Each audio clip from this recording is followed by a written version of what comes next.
Hello, sir. Long time no see. Welcome to Taipei. I'm not sure I've ever been. Yeah, the last time you were here, we were having dinner. Okay, that's right. That's right.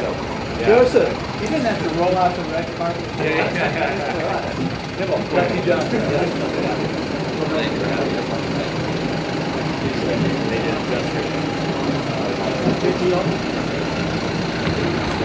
The first conference will be over. Okay. Great. So you'll say something. You'll say something. I won't be saying it. I'll just let you start. Okay. And then Raja. That's right. Does everyone want to say something, or just me and Raja? It's all up to you. If anyone wants to say something, you're more than welcome to come to the point. Let's welcome the arrival of the Foreign Minister and the U.S. Congressional Delegation.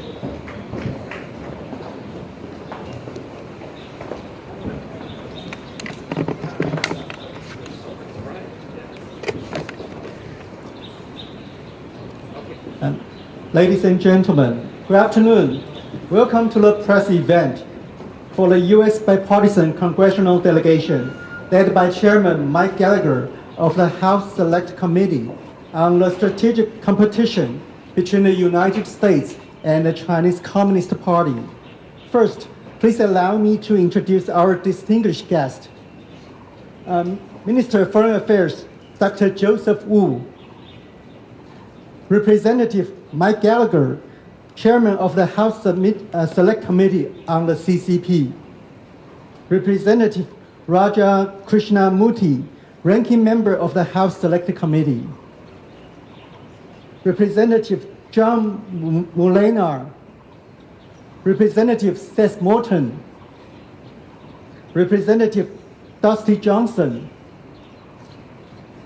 And in the beginning, I would like to invite Minister Wu to address the audience. I didn't realize I have to say anything, but I want to welcome the distinguished member of the Select Committee to come to Taiwan. As we know very well, Taiwan has been under tremendous military, economic, and also hybrid coercion by the PRC. And therefore, for us, China or the PRC is a prime issue for us. And the committee led by Chairman Mike Gallagher has been a tremendous supporter of Taiwan.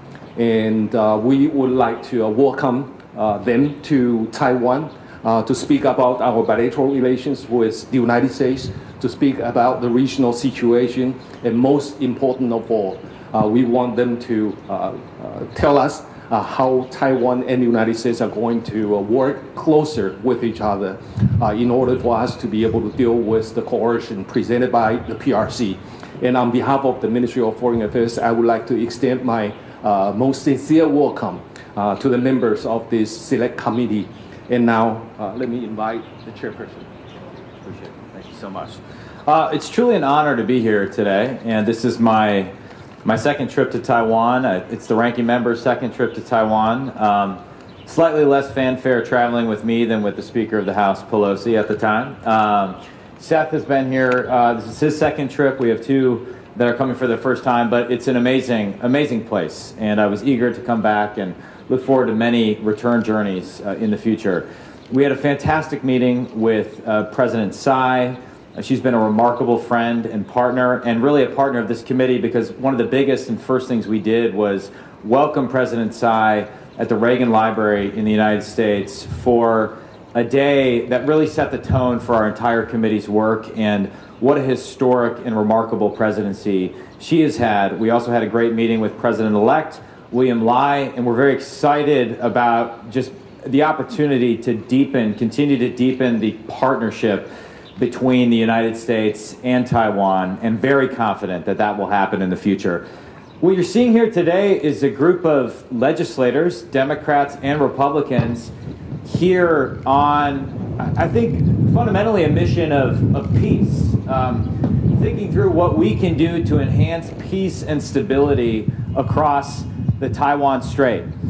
And the closer that we interact, legislators in America, legislators in Taiwan, I think the better chance we have at preserving the peace. And in the committee's work, it's clear that the foremost threat to peace and stability across the Taiwan Strait is the increasing aggression of the Chinese Communist Party. That is the mission we've been tasked with, is understanding that threat and figuring out ways we can, in bipartisan fashion in the United States, combat it in pursuit of peace. And one of the things I said in the very first hearing we ever did, I drew attention to something that an obscure Chinese academic wrote in 1991 in a book called America Against America. This was a critique of the nihilism and internal conflict he found at the heart of American society. These days, that academic is one of the most powerful men in the world, and his name is Wang Huning. He's a member of the 7-person Politburo Standing Committee, which is the highest governing body within the CCP. It occurs to me, after a year of doing this with my friends, that America Against America also describes the strategy that Wang, that Xi Jinping, and the CCP have pursued in the years since, in America, in Taiwan, and around the world. The strategy of pitting people against each other to undermine our countries and our resolve. It's also the strategy they pursue on the international stage. Divide and conquer. Divide countries, divide allies, divide partners, divide the free world. But being here today, I am extremely confident that that strategy is failing. Standing here together, we are evidence of that failure. Democrats and Republican, blues and greens, the people of Taiwan and the people of America united against authoritarian aggression. There's a saying, dictatorships like that which we see in China are much like ducks. On the surface, they appear calm and steady, but underneath, out of view, there's a lot of chaos. In contrast, thriving democracies are like the ocean. On the surface, they're chaotic, they're seemingly messy, they're not designed for efficiency, they're full of disagreements, especially when you have divided government like we have in the United States. But underneath those choppy waves, they are calm, they are strong, and they are unbeatable. Free people don't need a dictator to tell them what to think. They know the truth. They see the Chinese Communist Party for what it is, a Marxist-Leninist regime for which people are mere tools for the party. And free people know what is at stake, our dignity, our rights, and our freedoms. They know that this is about what kind of world we want to live in, and they're standing up for what's right. The United States, Democrats and Republicans, stands with Taiwan for your freedom and for ours. For as Taiwan goes, so goes the world. Taiwan must remain, as it stands today, a candle, burning freely, fiercely, and improbably against the darkness. So thank you to our friends in Taiwan for your hospitality. Congratulations on a remarkable election and another peaceful transfer of power. We look forward to doing everything in our power as legislators to deepening this partnership for decades to come. Thank you very much. Thank you, Chairman. Now I would like to invite Representative Krishnamurthy to say a few words. Thank you. Thank you. It's an honor to be here, and as I like to say, it's an honor to be any place they can pronounce my name correctly. So thank you. I was here at this very spot 2 years ago in a little noticed visit by then Speaker Nancy Pelosi.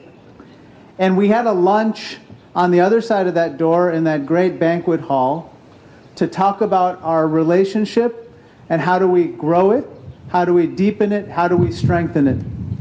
And so that was a Democratic speaker who brought a delegation with her. And now we have Chairman Gallagher, a Republican, leading another bipartisan delegation here to continue that very dialogue. Now, today we had a variety of meetings, including with President Tsai and President-elect Lai, and I just have to say they were extremely productive, they were candid, and there was a lot of give and take, and we learned a lot. Here were my 3 takeaways from those meetings. First of all, there is deep bipartisan support for the relationship with Taiwan and for the status quo, and no unilateral changes being made to the status quo. We strongly support President-elect Lai and President Tsai's continuing insistence that all differences between the PRC and Taiwan be resolved peacefully. That's very important. The second takeaway that I had was that the people of Taiwan, just as the people of the United States and people around the world, are watching what's unfolding in Ukraine very closely. Very closely. And in fact, at our meeting, President-elect Lai showed us a picture of what some people had grown in the way of blue and gold orchids in Taiwan in their symbol of standing by the people of Ukraine. But what was much more important than anything else in that conversation about Ukraine is making sure that the people of Ukraine succeed in beating back authoritarianism and the criminal invasion by Russia. And that is why we are so keen on making sure that the supplemental appropriations bill that the U.S. Senate has sent to make sure that Ukraine is properly aided actually succeeds in the House as well.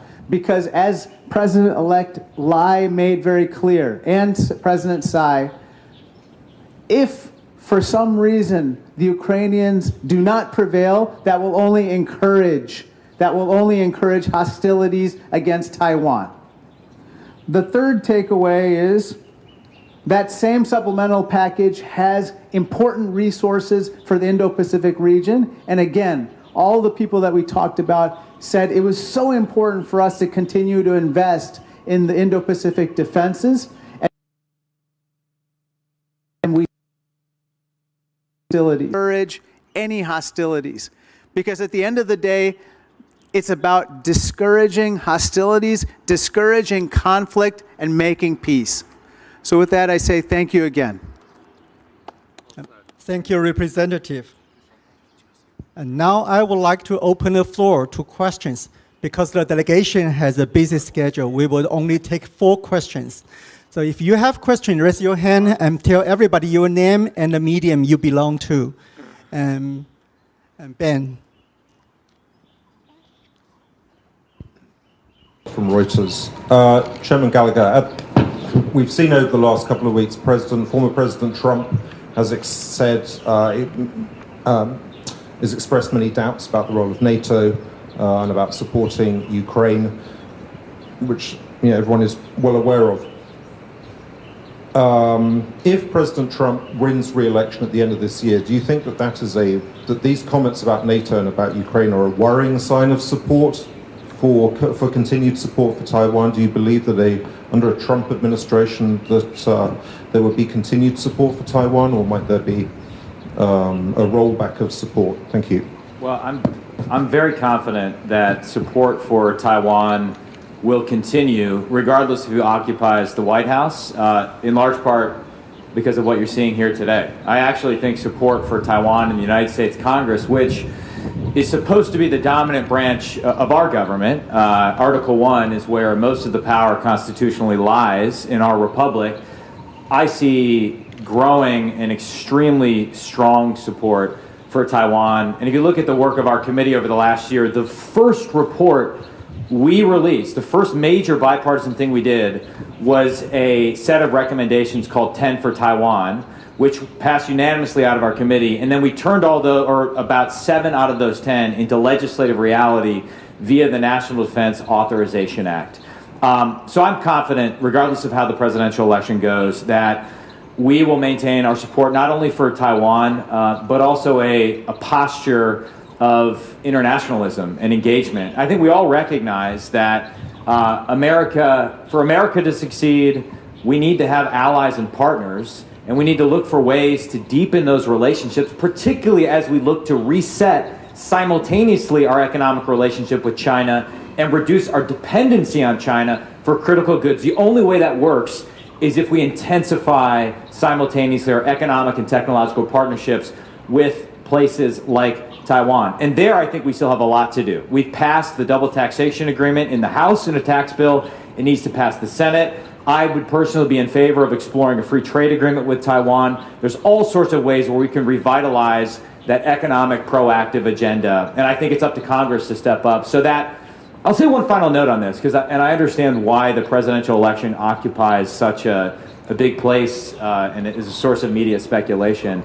We've had kind of a debate in the last few months about certain things like, what are the guardrails we should put on American investment in China? Should we adopt a stricter set of guardrails?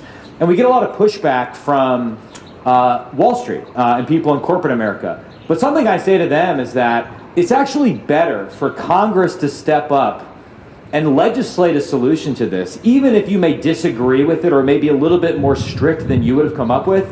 Because if Congress does it, if the legislature steps up and does it, it will last far beyond a change in a presidential administration. Otherwise, we go back and forth wildly between executive orders, and that's just a recipe for chaos. So my confidence stems from the fact that on our committee, we've had a great degree of bipartisanship, and I want to make absolutely clear that I think the people of Taiwan should be confident that America stands with them, even as we sort through a very intense political season domestically.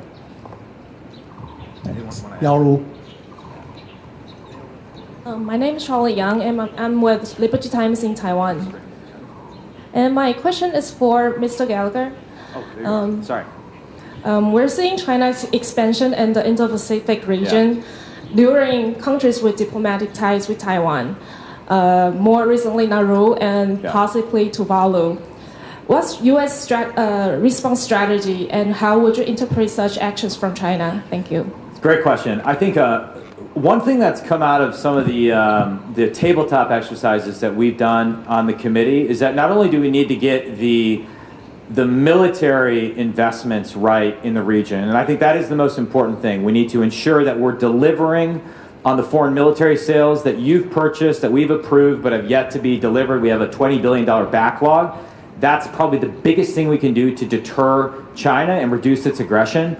But we also need a coordinated economic strategy with our allies and partners, so we're not making up a response when China does something that could be labeled economic warfare. We're not trying to improvise what the sanctions response is. And so doing a lot more thinking with Taiwan, with some of our treaty allies in the region, about a coordinated allied framework to resist CCP economic coercion, I think is the direction we need to go. You mentioned Nauru.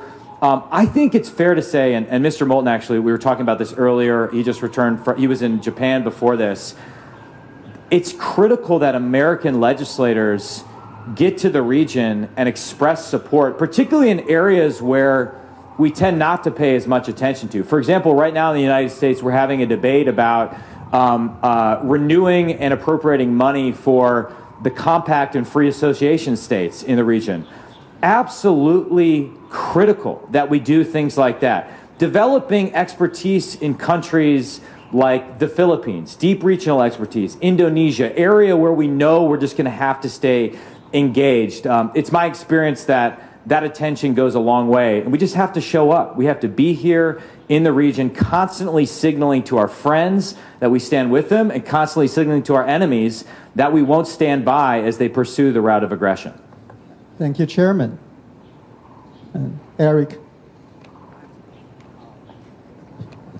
Hello, this is Eric from CNN. Welcome to Taiwan. And I basically have a follow-up question to what Ben asked earlier. So over the last few months, obviously there have been growing debates in the United States about continuing to fund Ukraine in its war in its defense against Russia's invasion.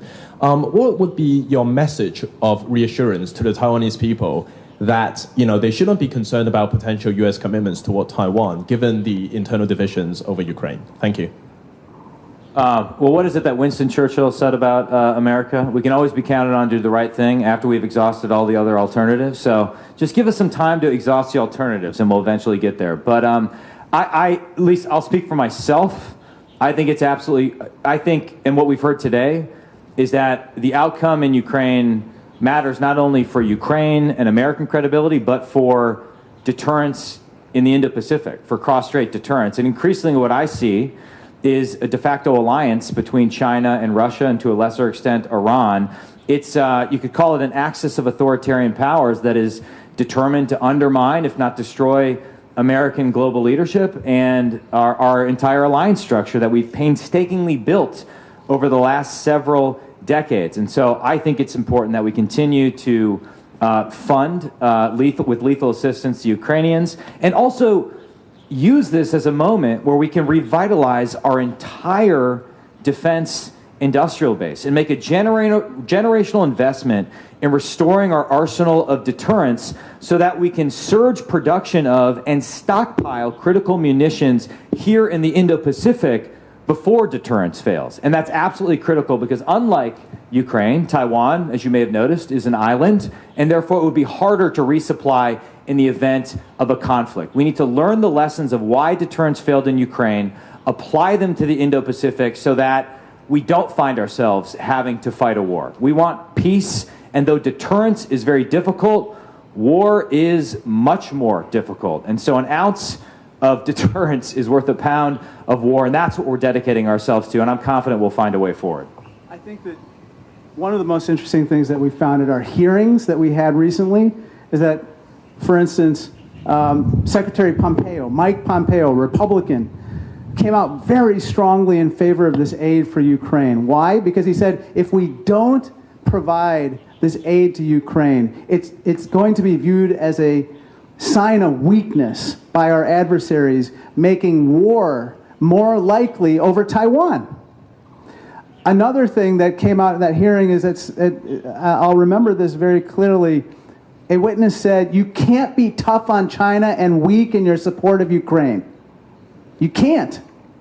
You can't be inconsistent. And so that's why I'm telling everybody in good faith on both sides of the aisle, we got to get this done now. Not tomorrow, now. The moment we go back. And it's going to take time once we pass that aid for it to actually get translated into actual equipment and material on the battlefield. And now is a time of desperation in Ukraine. And we cannot flinch in the face of what I think is evil. We have to perform at this moment. Thank you, representatives. So the last question goes to Joe.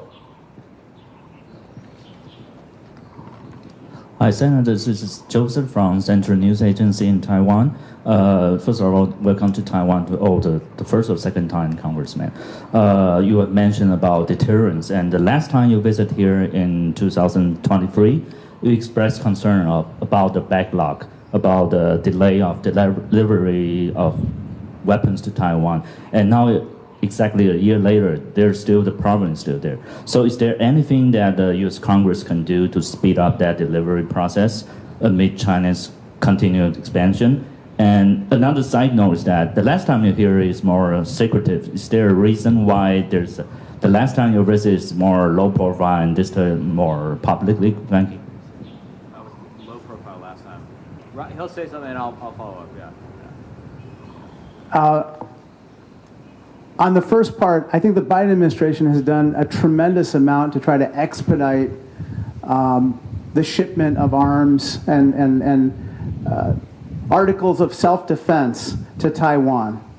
All that being said, we know that the defense industrial base is under tremendous stress right now, and that's why, as part of our 10 for Taiwan recommendations, one of the things that we have recommended and Chairman Gallagher has championed as a member of the House Armed Services Committee is multi-year appropriations. This is something that's the biggest no-brainer ever, and yet we're not doing it in Washington, D.C. What that means is basically allowing companies that produce, say, bullets, to know that there's going to be business or demand for those bullets over a certain number of years, as opposed to just 1 year. If it's just 1 year, they'll only make investments to make sure that enough bullets are completed that 1 year.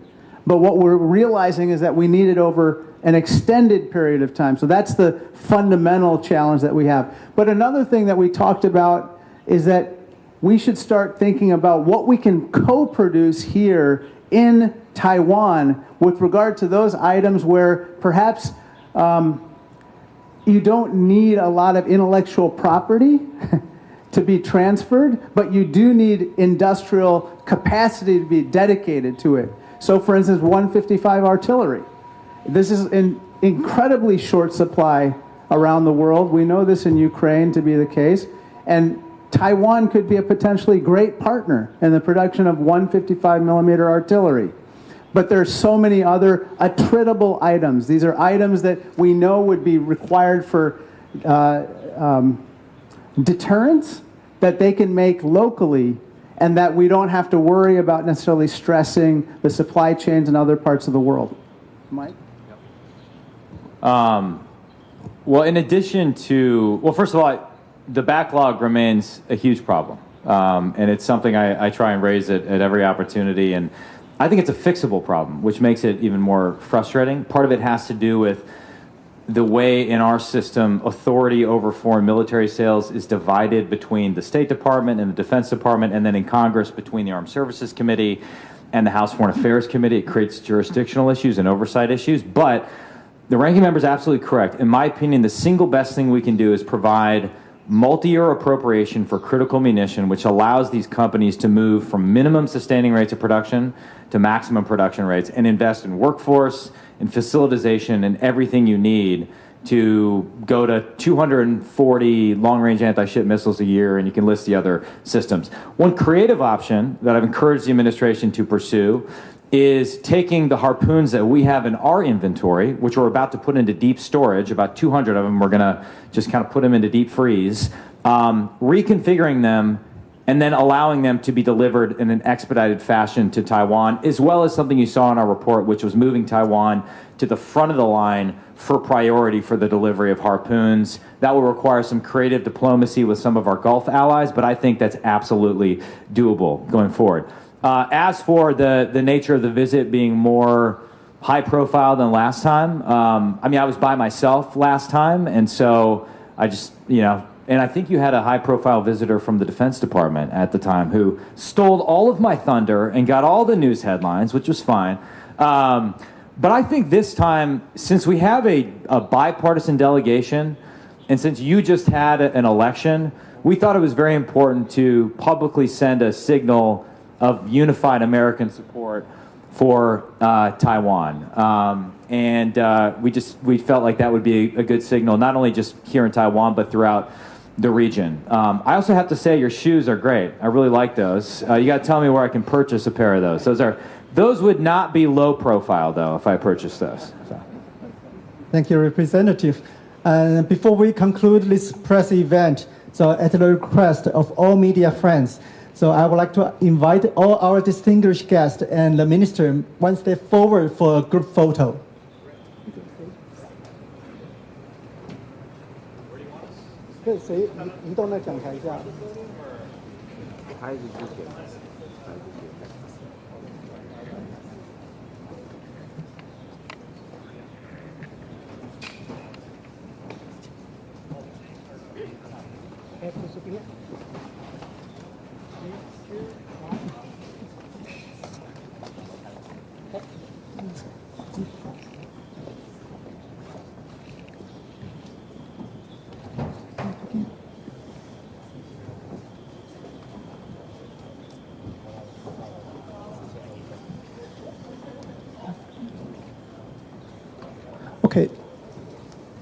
Okay, let me thank once again for the delegation for traveling from afar to be with us today. I also like to thank all media friends for attending this event. Thank you very much and wish everyone a good day.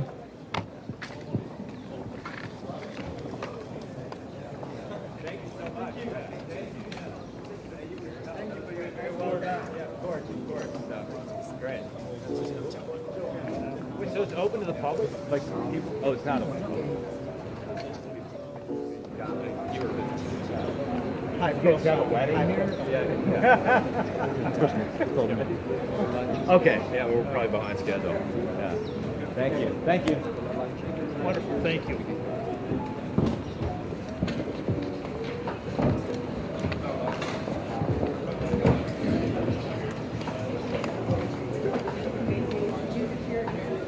外面就好了，就这样子。